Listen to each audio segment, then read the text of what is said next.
To me, it was delightful. Honest to goodness village. There were brick walks that the Village Improvement Society built. Then they had oil lamps on the streets. Nearly everybody in town had half to 1 acre of ground. It was just a delightful atmosphere. I still can't get over it. I still say, I'm going to the village.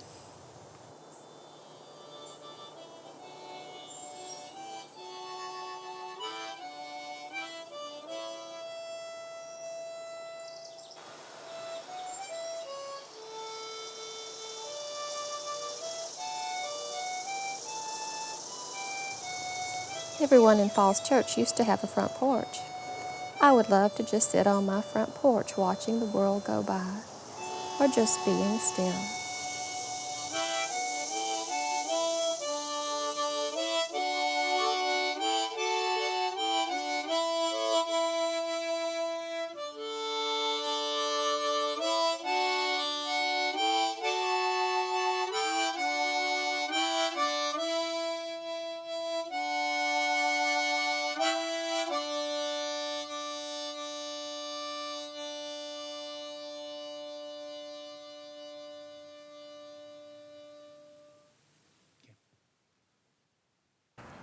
I'm here with Barbara and Jim Kruszewsky, and at their house with a porch. The subject of our series of programs here has been porches, and we like to focus on that. But it's a very interesting house and with quite a history. In fact, this is its second location. Could you tell me a little bit about that? Well, it was moved over here, and the porch is almost in the original condition, but it's changed a little bit, and we have some pictures we could show you how much it has changed. But it's nice to have a porch on a house. Yeah.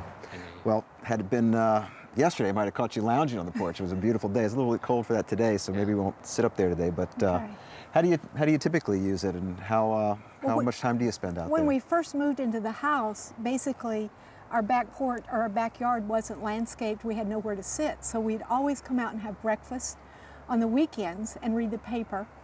And just lounge around. And it's very private, because when all the trees have their leaves, we can sit on the porch, no one can see us, and we can watch all the people go by from a bike path and just enjoy being out in the nature in our little woods.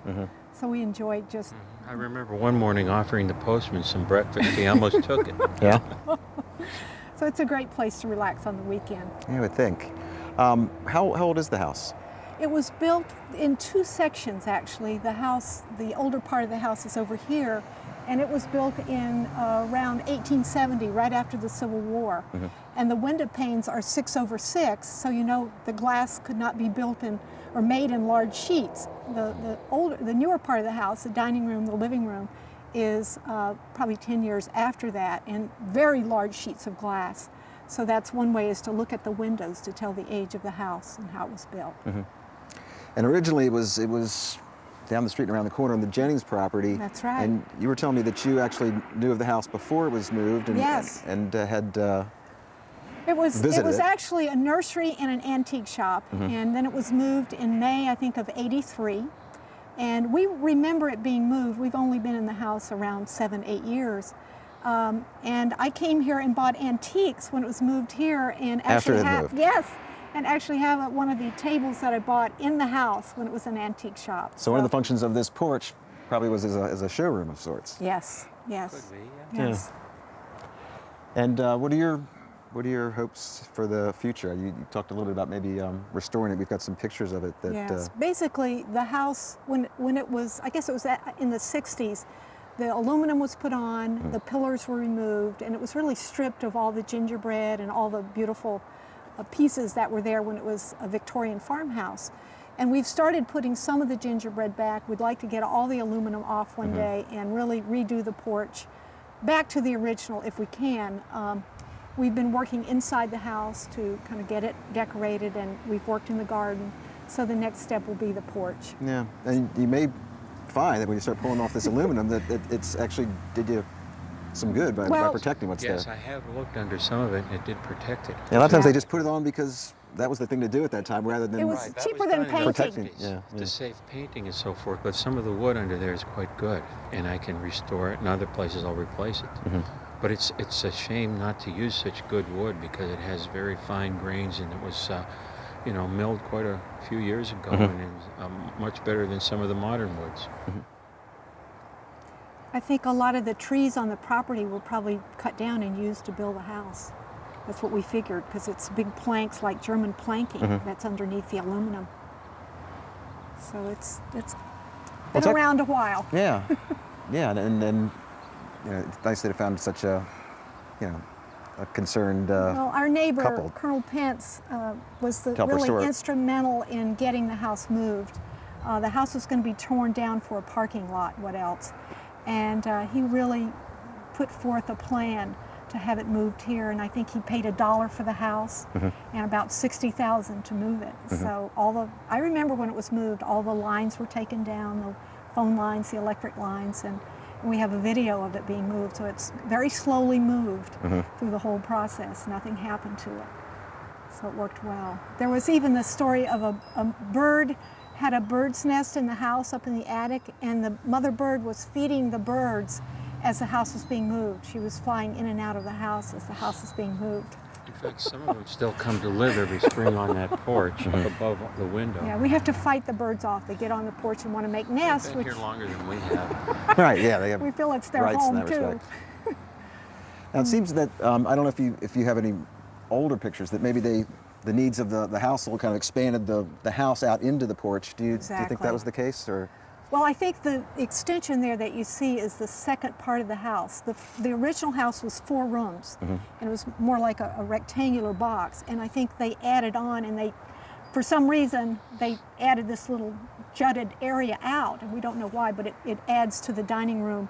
I guess they wanted that bay window. You have to remember, before electricity, you needed plenty of windows. Right. So all those windows that jut out to put light, air and ambiance into the dining room. Right. And then the porch is just strung along the edge to fit in. Yeah. Right.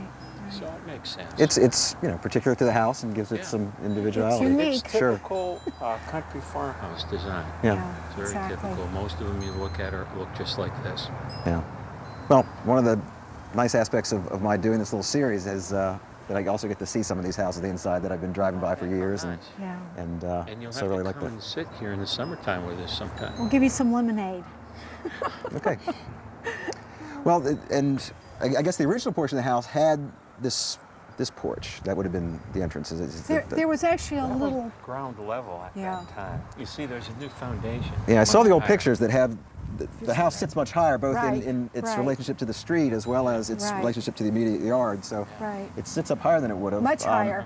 But it's really nice and It's hard to comfortable. tell It's a that nice- it hasn't been here its whole life, I think. It just kind of fits into this environment. Yeah, it feels like home here. Because with this land in front, it kind of mimics where it used to be. It had a large piece of land in front, so it keeps us away from the main street, just like it did when it was out on Route 29.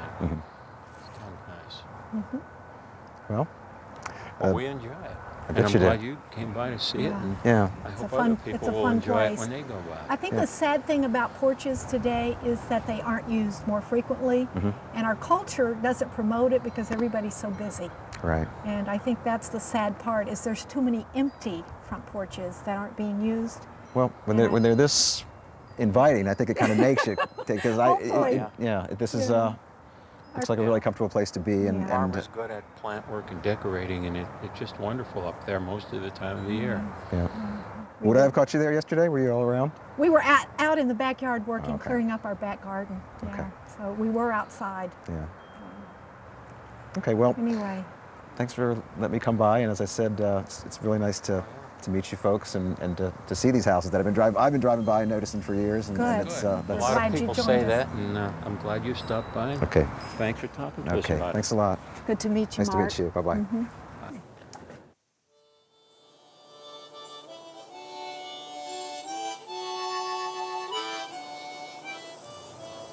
Nearly every street in Falls Church was arched over with trees. You walked under a bower. That's what made Falls Church so attractive.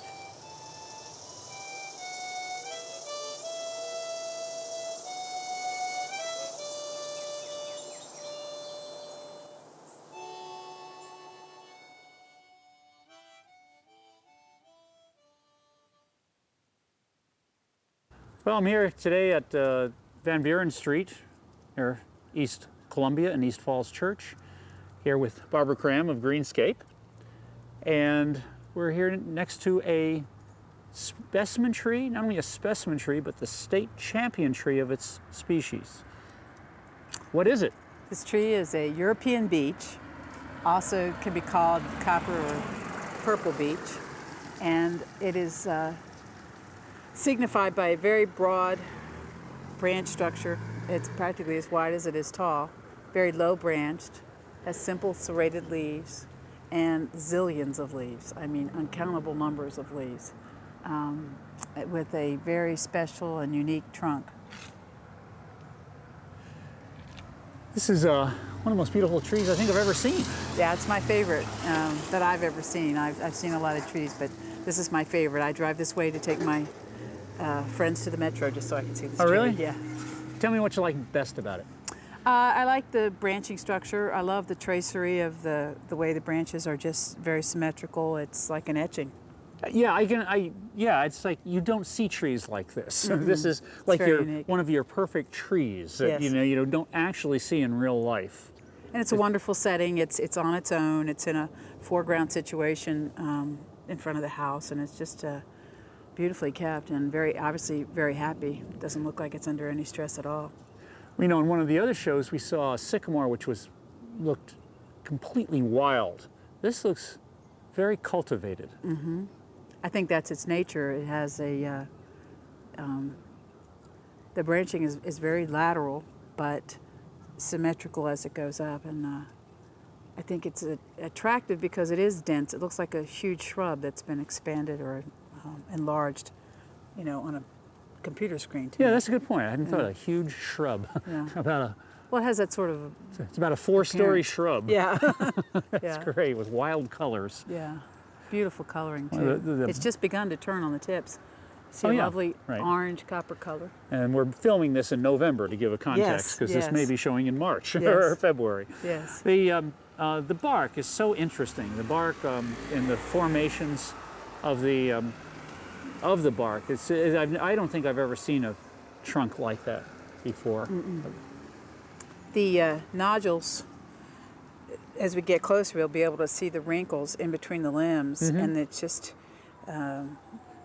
really unique looking, like its skin. Right, exactly. Yeah, like a beech, oddly Yeah, enough. exactly. Right, because one of our other shows we look at the American beech, and but this looks like such a different tree than the American beech. And of course, the bark, as if you come by here in the winter after snow, it just glistens because the gray has got a lot of silver in it, and it is beautiful. All year round, this tree is just gorgeous. I watch it all year round, so. Well, the owners of this tree, this is on private property, the owners of this tree have really taken great care of it, and not just caring for themselves, but protecting it against the slings and arrows of outrageous development, around them. Yes. Everything from the utility lines to undergrounding to the roads, they have had to fiercely protect this tree. And even with all that protection, it's amazing it's this healthy because the road goes so close to it. Yes, it does. And it's a testament to that particular, not the species as much as that particular tree, how strong it is. Right. 8 feet from its main trunk is asphalt, and lots of it. And most beech trees don't like that. No, they don't like being disturbed at all. This reminds me of the person who smokes and lives to 104. Yes. I mean, this is not the norm. Yes. You can't do this normally to a European beech and expect it to be this gorgeous. But this is the state champion. You will not find a better European beech in the state of Virginia than this tree. And aren't we lucky? We are lucky. We certainly We are, and I wish everybody would come by and look at this tree, drive slowly. It is stunning. Now, we don't have any baby European beeches that I know that we can go to in Falls Church. So No. if you want to see a European beech, this is it for now.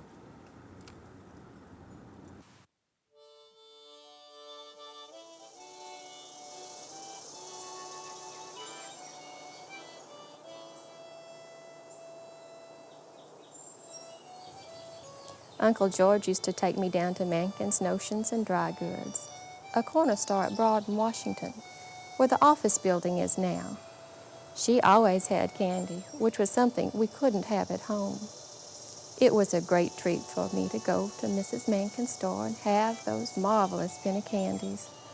Uncle George used to carry me down to the store and get them for me. Mother didn't approve, but he did it just the same. I enjoyed it.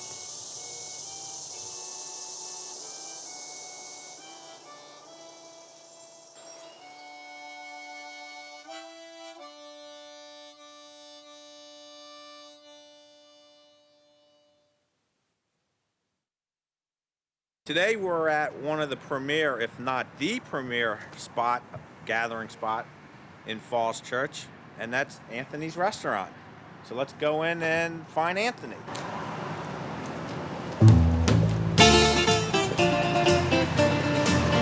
Good picture of Anthony.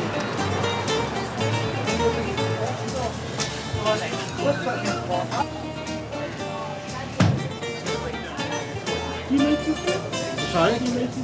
No. We buy from the Chicago bakery. But it's very nice, very fresh. Hello, Anthony. Well, we've got Faye that's much better looking than Anthony. So Thank you. just makes the place look so much more beautiful. Now, how long has the store been open here? 28 years. 28 years. Wow. What's the most popular dish that's ordered here? Oh, steak and cheese, pizza, baked spaghettis. What's your favorite? My favorite, souvlaki. Mr. Angelo, Mr. Nick. How long have you guys been working for at Anthony's? For 19 years. 19 years? Yes. And I'm working 10. 10? Yes. 10 Yep. years. What's the best food here? Well, everything, but pasticcio, moussaka, souvlaki, chicken, grilled chicken salad, you know. And the best baklava in the town. Now, I'll tell you what, they've Cup of got, coffee, baklava, you got beer. beer. It's all good. I've never gotten bad food and service here. I've been here every day that I've worked. When I get off work, I stop here every day. And usually half of my days off, I come in and have lunch. All right, so what do we have here? I know what this Meat of is. nada. I And like this is that. stuffed grape meats. We make here. All right, now what's in there here? What kind of meat is it's that? lemon beef. Lemon beef. It's on that. Is it on Yes. that shape and? Yes. You like it? Yes. Well, let me see you eat some. You gotta prove it. Come on. You're gonna have a bite. You can have by yourself. I'll Yes, have a yes. piece. You have a piece. I just have lunch.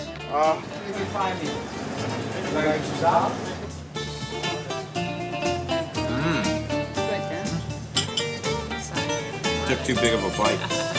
You gonna have some now? Okay. I'm going to help you. Now who cooked this? Mr. Angelo. How do you like it? Excellent. Excellent. Great. You see? I'm keeping my own. Hey. George, what do you think? I think it's all good donkey. Exactly. That's good. One of your favorite? Try. Yes, it is. It is.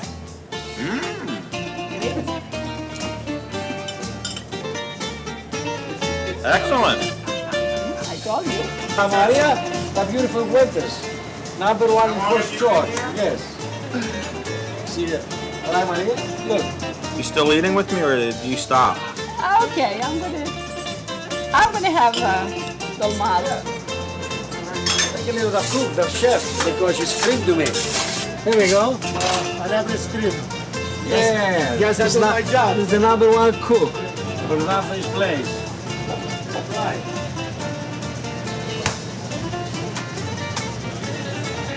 Yes. And he has the birthday today. He has the birthday, 63 years old. 35 years cook. First class. Italian restaurant, Greek restaurant, and what? International. Yes. There we go.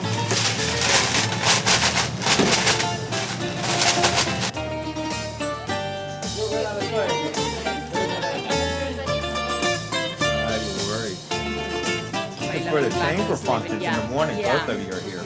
Yes. We're getting that theme throughout that this is really not just a gathering spot, but almost home. This is wonderful. And you open every day? Every day, 7 days a week. And then on Sundays Saturday you have. and Sunday we have breakfast. Tony, he comes 8 o'clock here. You know, I come late, but he come early to breakfast. He can see the customers from Porch Church because he missed that too. You know.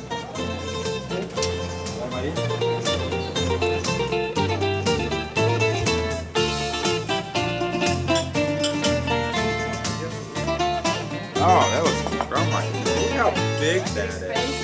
That is amazing. Wow. The cameras aren't supposed to be on for this. This is, you know. Not sure. I don't want my wife to see this. We're not going to tell to her. You gotta. This is big. You gotta share this. That's for you. I help you with the hero. That's all yours. Okay? Not going to tell you why. You all have to come to Anthony's. Yes.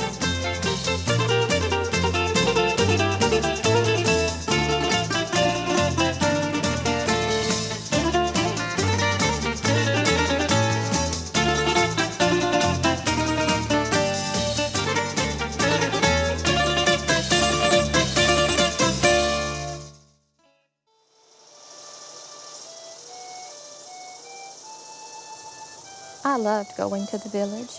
Everybody knew everybody. I would say, "Hello, Mrs. Brown," or "Hello, Mr. Hawkshurst," and they would all know me and my kin.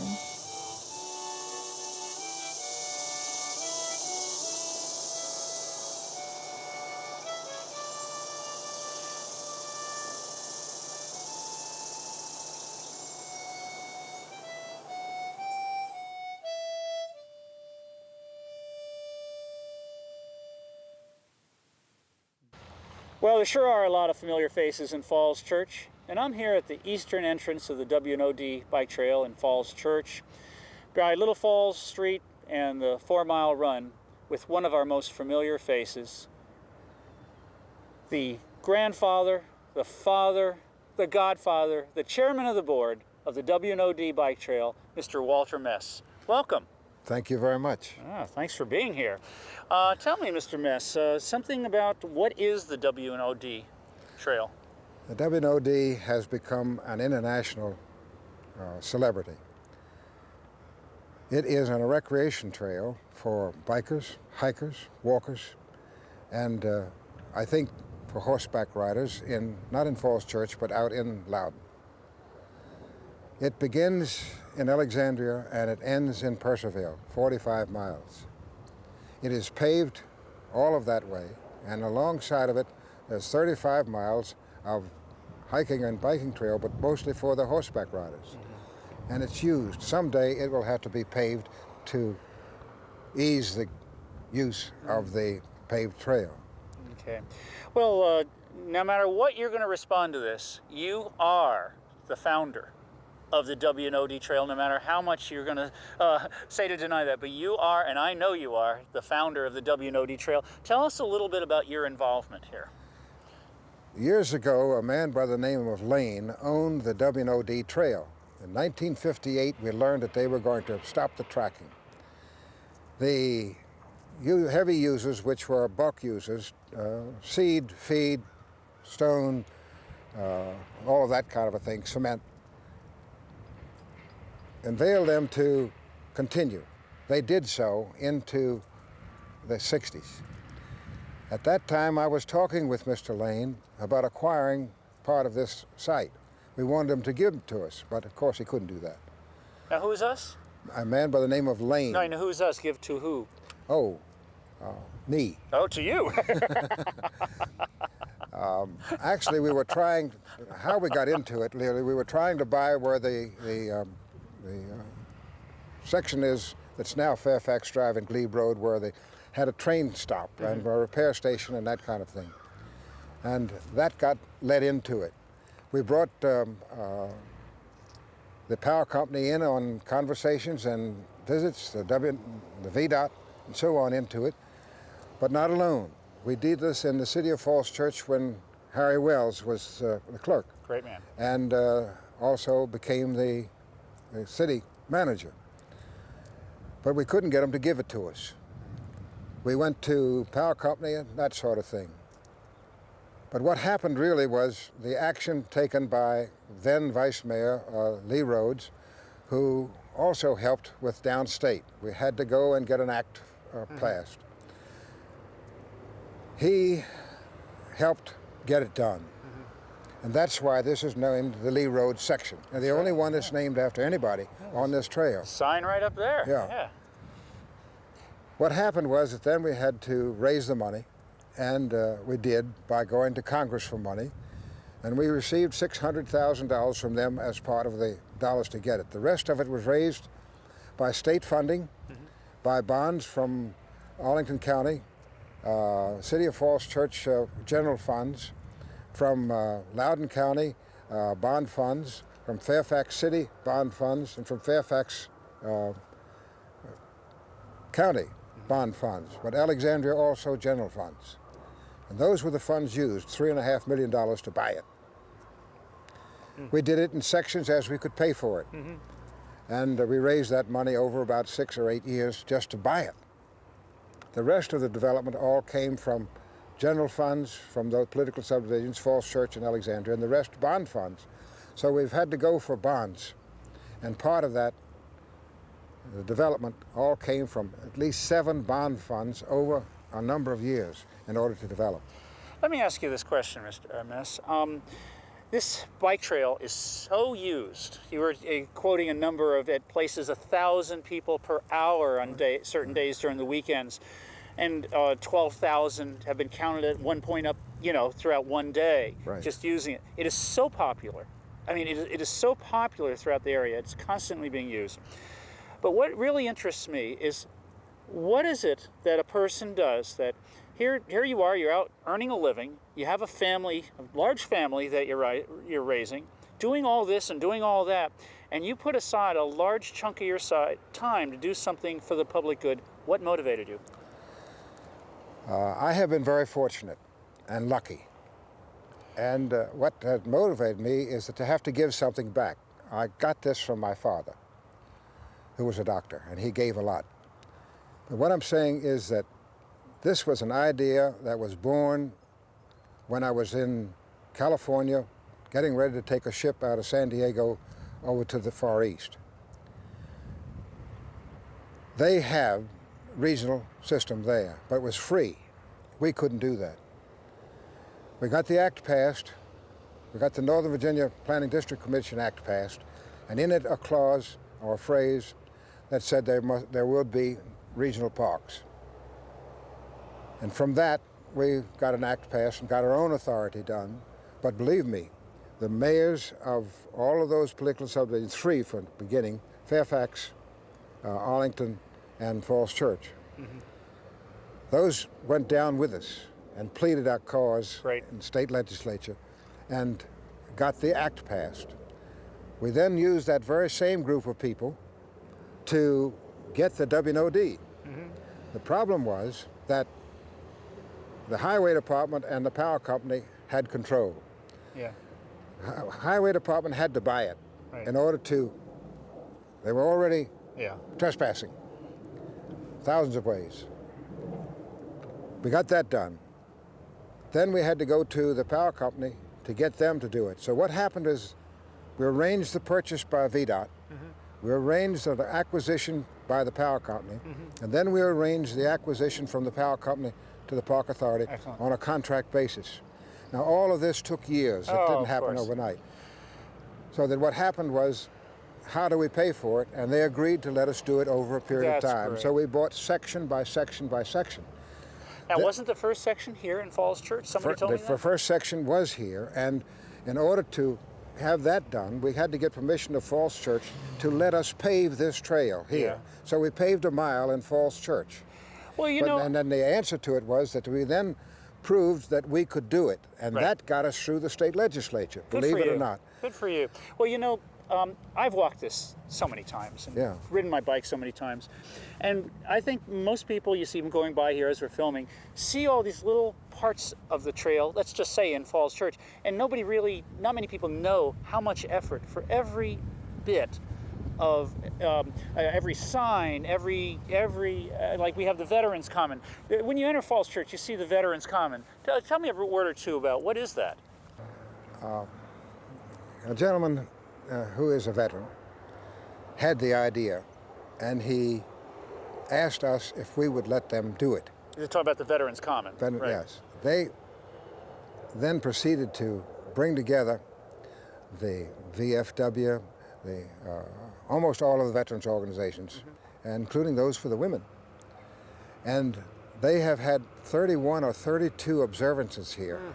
Oh. And if you would come up, the political people from Arlington County and from Fairfax and from the city of Falls Church observe. They come to these affairs. Right.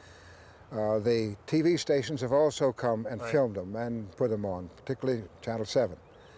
The thing about it is that it gets the attention of the young people, and it is a very fine memory to the veterans who have passed. And very visible. I mean, 2 million people see it every year, right? Actually, I think it may be more than that. Okay. But what I'm really pleased about is that the ladies' organizations have also adopted it. I mean, they keep the flowers and the rest of it on. But the funny thing, do you know where the flowers come from? Of course not. From the churches. Oh, that's great. Okay, that's good. When they finish them up with the church, they wind up here. That's appropriate. They come here. That's appropriate. Now, about a number of years ago, my daughter was 7 years old and went up and testified before City Council at the request of a man named Craig Day, and said, you know, we have to have a bridge over Broad Street. Yeah. And that night they passed it. And I know you've worked hard, and you and Barry Bushell worked hard on that. And we now have a beautiful bridge over Broad Street, thanks to you and Barry Bushell and Craig Day and the whole Northern Virginia Regional Park Authority. And I want to say thank you. That is, I think, the best thing we have in Falls Church right now. And maybe one day everybody can come see you at the bridge. Thank you for everything you do. Thank you. Thank you very much.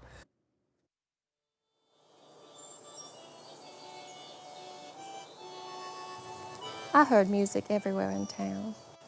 A lot of folks had pianos and other instruments in their homes, and I could just walk up and down the street and hear people playing pianos and violins and singing. Some fellows were always sitting on the front steps of the stores down by the crossroads playing harmonica. Of course, there was music at church on Sundays and Wednesdays. A band always played at town picnics. One of my favorite things was dances at the Oddfellows Hall.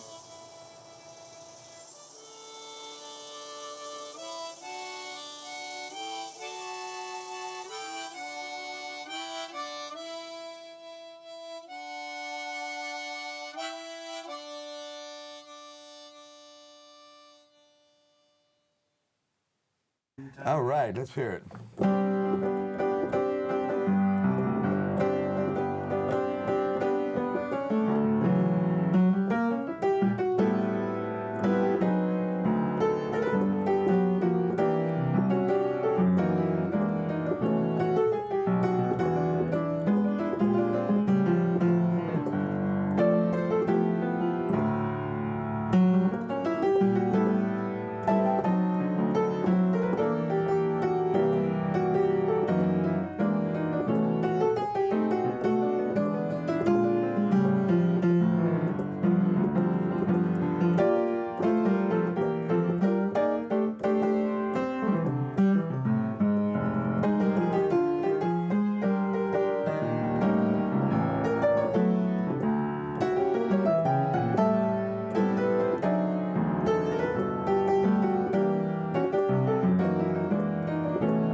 Hello, ladies and gentlemen. There really is music everywhere, particularly in Falls Church today. We're here with Mike Marr. How are you? Good to see you. Great, Jim. It's finally fortunate we get to hear a jazz musician and a musician from a very, very talented family. Mike's dad is a resident of Falls Church and is a popular musician in nightclubs. Mike's brother was with the Army band as a musician. Is your sister a musician? Well, there was 5 kids in the family, and the 2 boys wound up having music as their profession. The 3 girls all took music lessons and then gave them up after about 3 years. Decided they want to make money. Yeah. Right.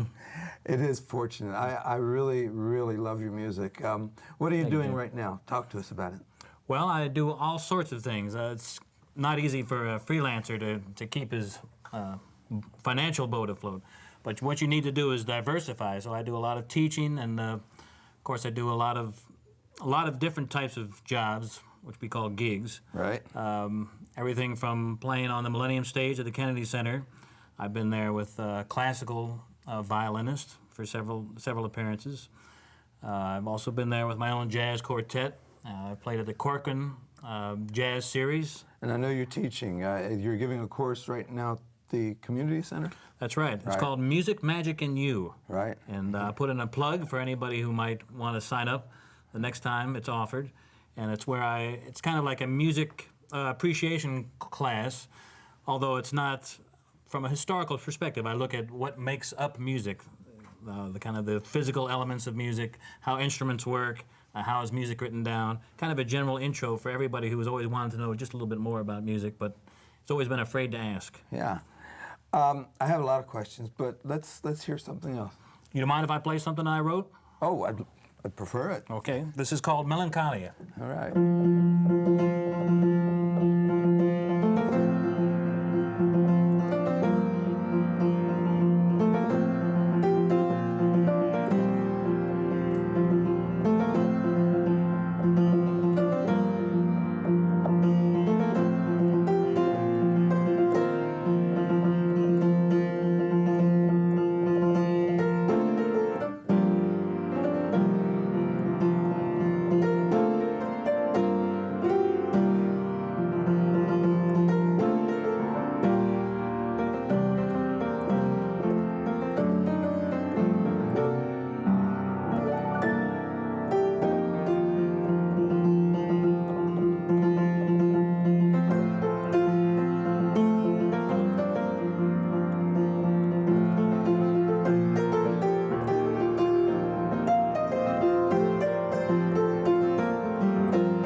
I love it. It's wonderful. Thank you. Yeah.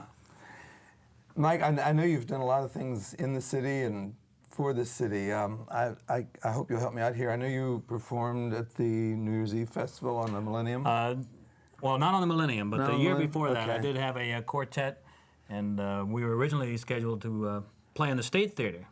Oh, yeah. But the State Theater wasn't quite ready at that point, so we were moved to an outdoor stage. And I had to break the news very easily to the sidemen that we were going to be playing outdoors on I remember the first of the year. I think it was about 4 degrees that night. It was about 16. It was very cold, very cold. It was wild. And I remember being out there, and unfortunately we only had to play 20-minute sets, and we could go inside and get ourselves warm. Yeah. But I felt pretty good when we first started off, but by about 15 minutes into it, my fingers were could barely move because of the cold. Let's go on. I know you've done the home concert series. Several of the home concerts. With the Virginia group. I know you've done, what else with the city? You're doing the teaching. I'm doing the teaching at the community center, and I've also recently had a jazz trio down at the Broad Street Grill. Oh yeah. And you know, it really is amazing. I'm a Washingtonian, and just to see the changes in this area, I think it's just so dramatic. I mean, the number of decent restaurants and performing places is just wonderful. Tell us about what's going on at. Aren't you teaching at Suitland? also? Yes, I teach down at the Suitland High School. They have a visual and performing arts program, which is a magnet school in the Prince George's County. So I teach piano lessons down there. I teach a piano performance class. Also do a lot of accompanying with the choirs. As a matter of fact, we have a concert coming up at the Maryland State House this coming Monday, so I'll be down there for that. The group travels a fair amount to do concerts and recitals. I must say this because it's very interesting. People involved in music really, literally have to work 3, 4, and 5 jobs, sometimes 50, 60 hours. Ideally, you got to really love it to make money at it, and I know you. Amen to that, Jim. Let's hear something else. We only have a couple minutes. Okay. I do a kind of a practice routine I have, which I call the key of the day. And as you probably know, and maybe the listeners don't, but there's basically 12 notes in music. So every day I focus on a new tone and try to play most of my repertoire in that key. So what I do is I have tunes that I've picked out, and I just would play it in that key. But here's a tune I've been working on. It's called "You'd Be So Nice to Come Home To."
It's an honor to know you.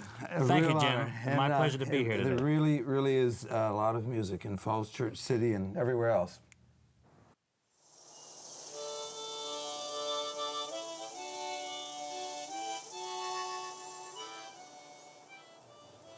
Sometimes I would walk to and from the village along the roads, but I loved to walk the trails and alleys behind houses, through fields and woods. It just seemed more special.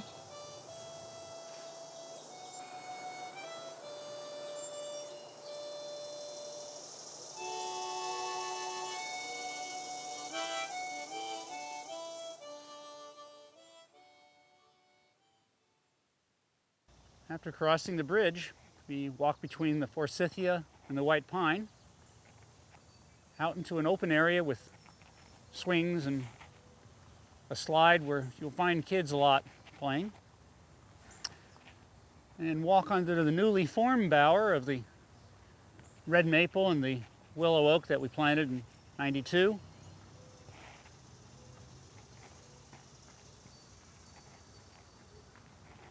Down along the base of West Westmoreland Road.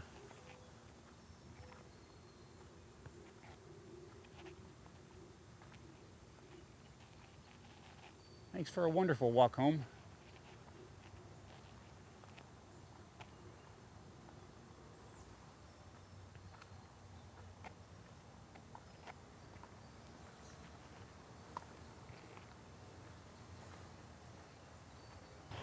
Well, as we come to the end of West Westmoreland Road, we have a choice to make. We can cross another bridge across Tripp's Run, or we can go straight down what some people call the path to nowhere. Let's take this short path and just see where it goes. Well, this short and winding trail that's a part of Cavalier Trail Park, it's made of tree bark mulch and needs some more mulch right now.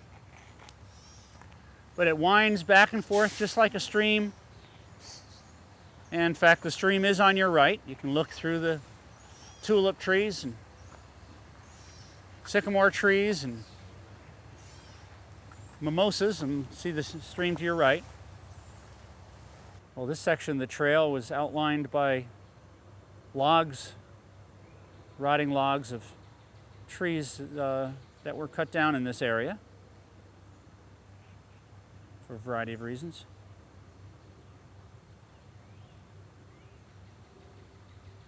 It gives an old rustic, woodsy look to it. As we leave the trail right here, I want you to look at the Dawn Redwood. The trail is named after this. It's the Redwood Trail, but this Dawn Redwood is a baby that comes from a cone from the first Dawn Redwood that was planted in the United States. I believe the date was somewhere around 1941, give or take a couple years. This tree here, this Dawn Redwood, is baby Dawn Redwood, is the baby of the first Dawn Redwood that was planted in the United States. Up until as either the late 30s or early 40s, the botanists did not know that this tree still existed. They thought it was a fossil tree that had been gone for, I think, thousands if not millions of years. And so then when over in China in the early 40s, late 30s, early 40s, when Chiang Kai-shek was chasing Mao Zedong across the mountains, and militarily, the Americans were advising Chiang Kai-shek's troops, and they sent along scientists to explore the hinterlands of China because they'd never been back there. And the botanists discovered this tree thinking this was extinct for many thousands or millions of years. And it's a redwood, and they called it the Dawn Redwood, like from the dawn of time. And so he sent back seeds, brought them back with him, and planted one in his backyard, and then planted a couple more over in the National Arboretum after that.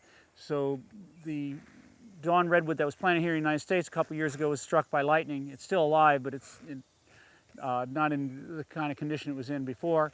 And so the owner of the tree collected the cones and planted them, and then as it started growing, gave us this tree to plant here in Cavalier Trail Park along this trail. So we've called this Redwood Trail.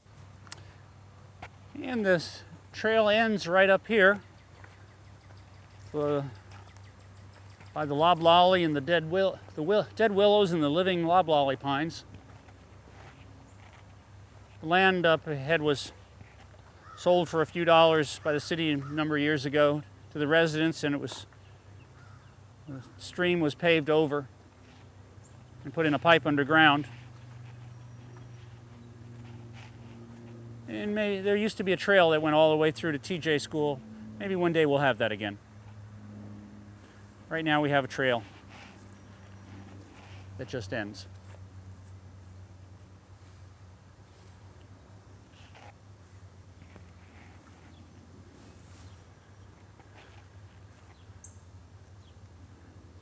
Returning back from the trail to nowhere, let's go back to where they split and go across the Westmoreland Street Bridge.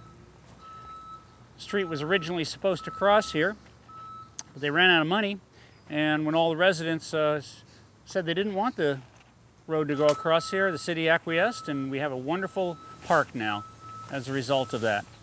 And as you look across, you can see where the stream had been paved, but now it's being returned to its very slowly to a natural state with trees falling across it just like streams should have. Well, after you cross Westmoreland Bridge, we can turn left back into the park, down a trail that's made of bark mulch, and we call this Persimmon Loop Trail. This was just built a few years ago. Looks like we need to put a little more mulch down here. But 11 persimmon trees were planted, a grove of persimmon trees. They're very young right now, but in a few years, these are American persimmon. These are the native American persimmon trees, and we'll have some very nice persimmons. We have, of course, many other kinds of trees down this trail. We have tupelo and river birch and hop hornbeam and sassafras, among some shrubs and a whole variety of plants that are very interesting. But the persimmons will be a dominant, the persimmon grove will be a dominant tree here in about 5 years as these grow.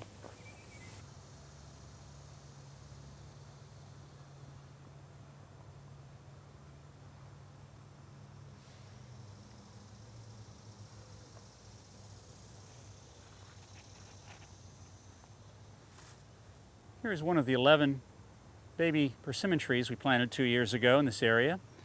And these used to be flourishing in the area up to probably World War II.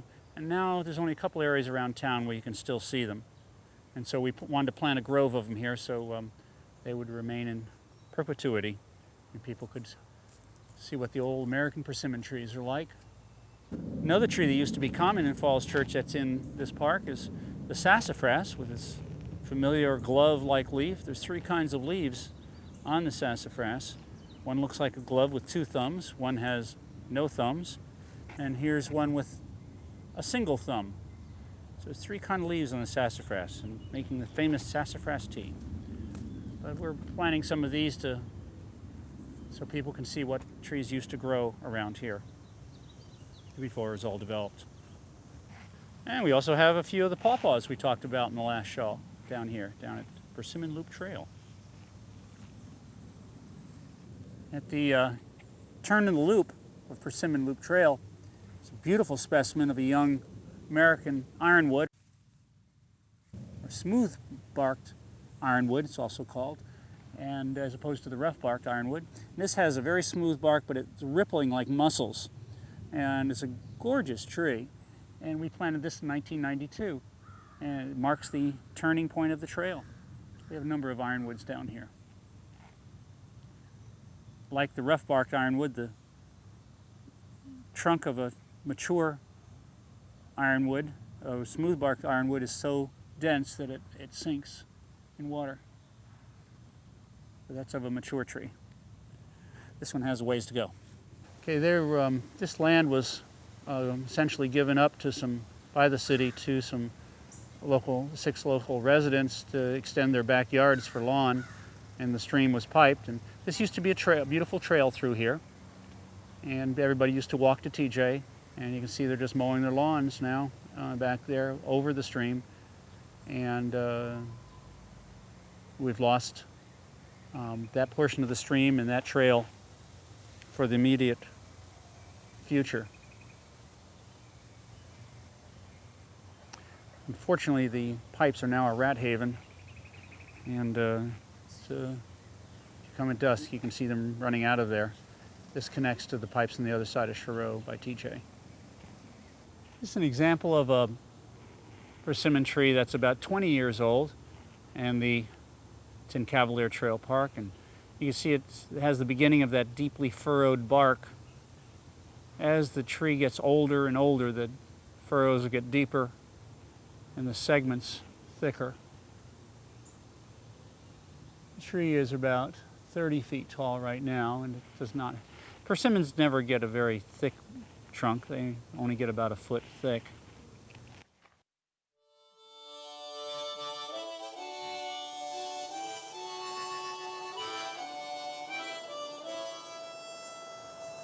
One of the most interesting things to me is that right in the middle of Falls Church, right in the middle of one of the fastest urbanizing areas anywhere, we have magnificent old houses and trees, beautiful music still in homes and on the streets, marvelous places to gather, and trails to return home on.